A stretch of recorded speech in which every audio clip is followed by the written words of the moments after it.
बच्चों, easy math study में आप सभी का स्वागत है। आज की इस वीडियो में हम दो दिए गए रैखिक समीकरणों को वज्र गुणन विधि से हल करना सीखेंगे। रैखिक समीकरण को वज्र गुणन विधि से हल करने के लिए हमें पहले a1, b1, c1, a2, b2, c2 का मान निकालना होता है। इसके लिए हमें रैखिक समीकरण का व्यापक रूप पता होना चाहिए। ये रैखिक समीकरण का व्यापक रूप है। ये किस रूप में होता है? a1x plus b1y plus c1 बराबर 0, a2x plus b2y plus c2 बराबर 0।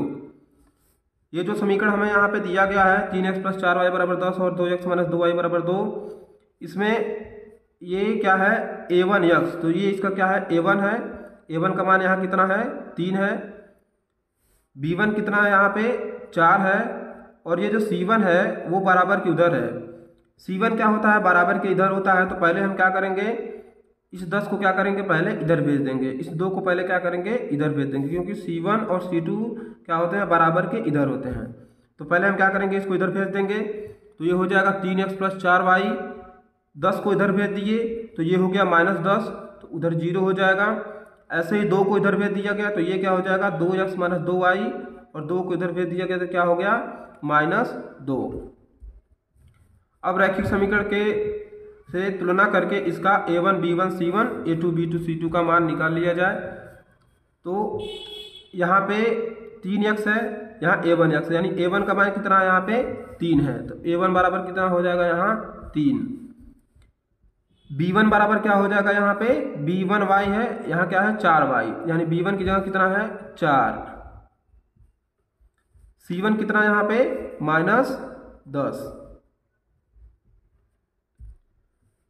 अब जो है a2 का मान निकाल लिया जाए तो a2 बराबर कितना हो जाएगा? 2, क्योंकि a2x है, ये क्या है? 2x, तो a2 की जगह कितना है? 2।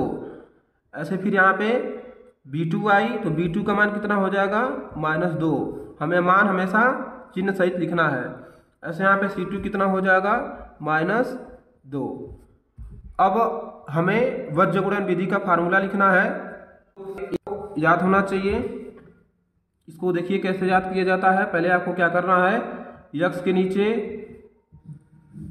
बट्टे लगा लीजिए, फिर यहाँ पे y के नीचे ऐसे बट्टे लगा लीजिए, फिर यहाँ पे 1 के नीचे बट्टे लगा लीजिए। फिर इसके नीचे हमें क्या करना? लिखना है यहाँ पे BC, फिर यहाँ पे लिखना है CA,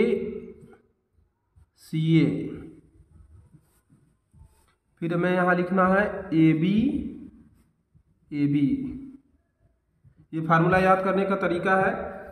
पहले क्या करना है? x के नीचे BC, फिर y के नीचे CA और 1 के नीचे AB।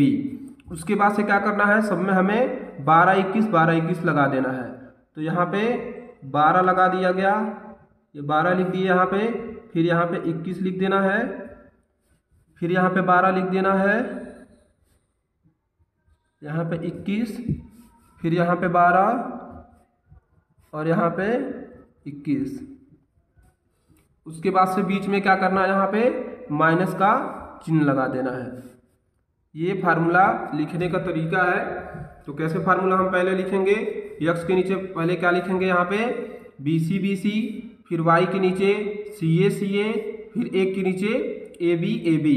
उसके बाद से सबके नीचे यहाँ पे जहाँ BC है उसमें 12, BC में फिर 21, 12, 21 हर जगह लिख देना। ऐसे यहाँ पे 12 लिखा गया, फिर 21, फिर यहाँ पे 12, फिर यहाँ पे 21।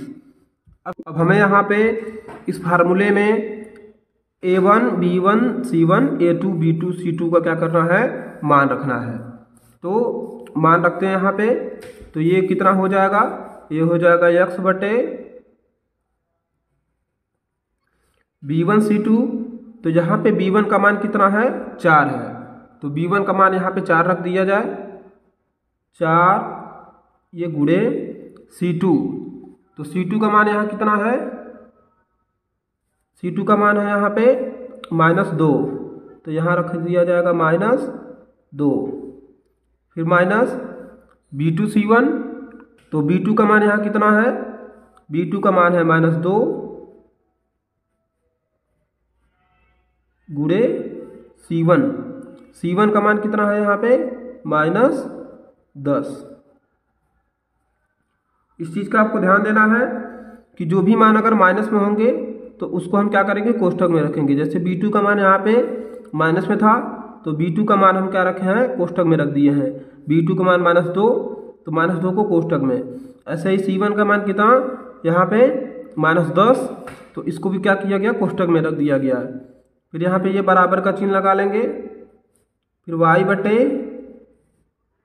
यहाँ पे मान रख दिया जाए तो C1A2, C1 यहाँ पे कितना है -10 तो इसको कोष्ठक में रख दिया जाए गुणे A2।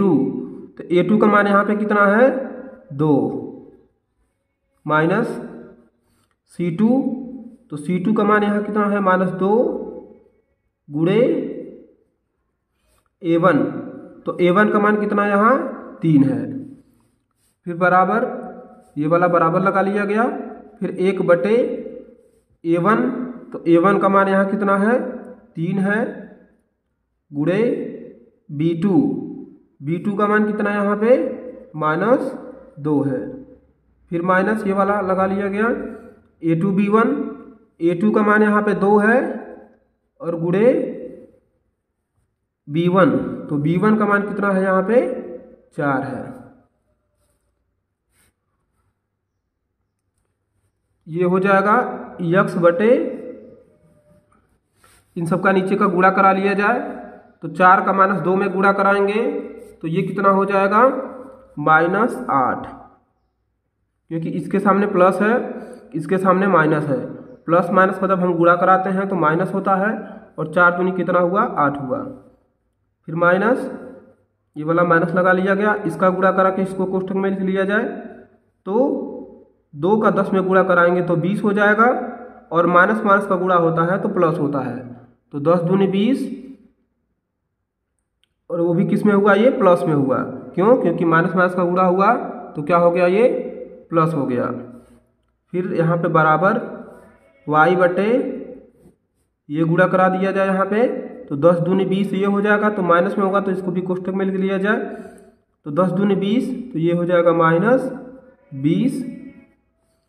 फिर ये माइनस 3 दूनी 6 लेकिन इसके सामने माइनस है इसके सामने प्लस है तो प्लस माइनस का गुणा कराएंगे तो ये हो जाएगा माइनस तो ये कितना हो जाएगा -6।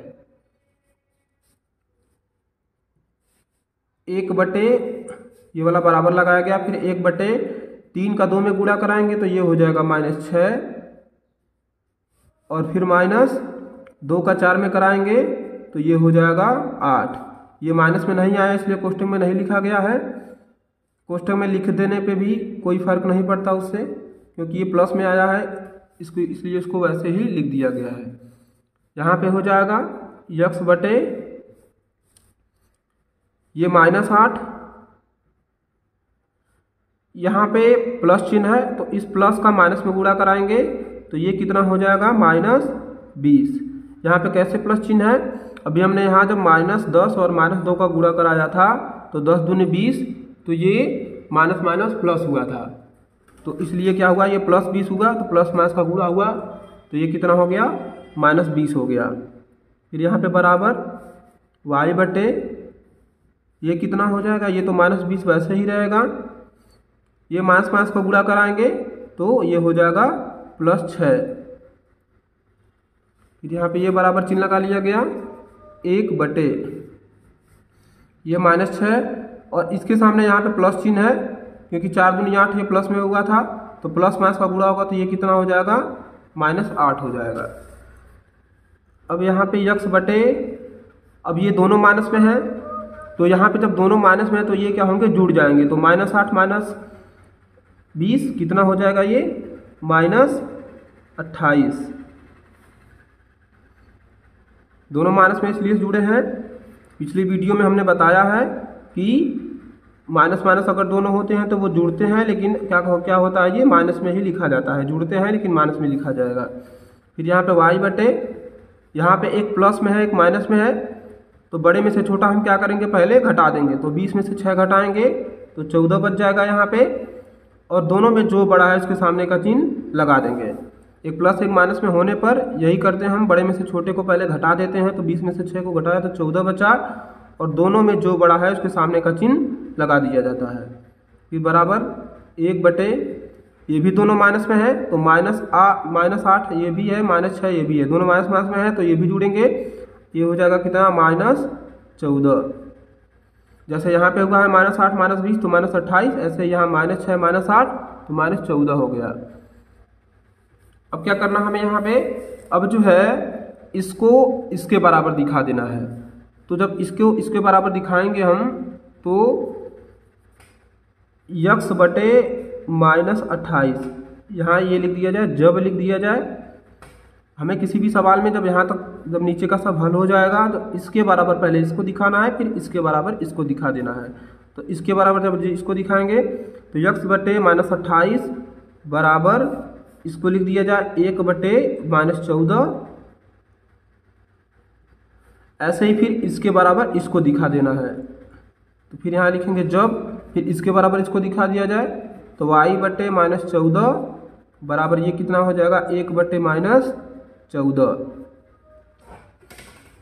अब इसका इधर गुणा करा दिया जाए तो -14 का जब x में गुणा कराएंगे तो ये हो जाएगा -14 और x। -14 का x में गुणा हुआ तो -14x हो गया। -28 का 1 में गुणा कराएंगे तो ये हो जाएगा कितना, -28, क्योंकि 1 में गुणा होता है तो वही रह जाएगा -28 ही। यहाँ पे x का मान निकाल दिया जाए तो x बराबर कितना हो जाएगा, ये -28 है और बटे ये क्या होगा, इसके नीचे चला आएगा। तो जब ये नीचे आएगा यहाँ पे तो ये कितना हो जाएगा, -14। ये माइनस से माइनस कट जाएगा इसका, और 14 से 28 को जब काटेंगे तो 14 दूनी 28 ये हो जाएगा। यानी x का मान यहाँ कितना हो जाएगा, 2 हो जाएगा। यहाँ पे अब y का मान निकाल लिया जाए तो इसका इधर गुणा कराते हैं तो -14 का y में गुणा कराएंगे तो ये हो जाएगा -14, और y -14 का 1 में गुणा करा दिया जाए तो ये हो जाएगा -14। अब यहाँ पे y का मान निकाला जाए तो y बराबर क्या हो जाएगा, -14 को इसके नीचे भेज दिया जाए तो -14 बटे क्या होगा, -14। माइनस माइनस कट गया इसका, 14 से 14 को एक बार में काट देंगे, 14 एकम 14 हुआ तो y बराबर कितना हो जाएगा, 1। यानी यहाँ पे x का मान कितना है, x का मान हो गया यहाँ पे 2, x बराबर हो गया 2 और y बराबर कितना हो गया यहाँ पे 1। तो इसमें x और y का मान निकल गया। वीडियो अगर आपको अच्छी लगी तो वीडियो को लाइक करें, शेयर करें, सब्सक्राइब करें। Thank you.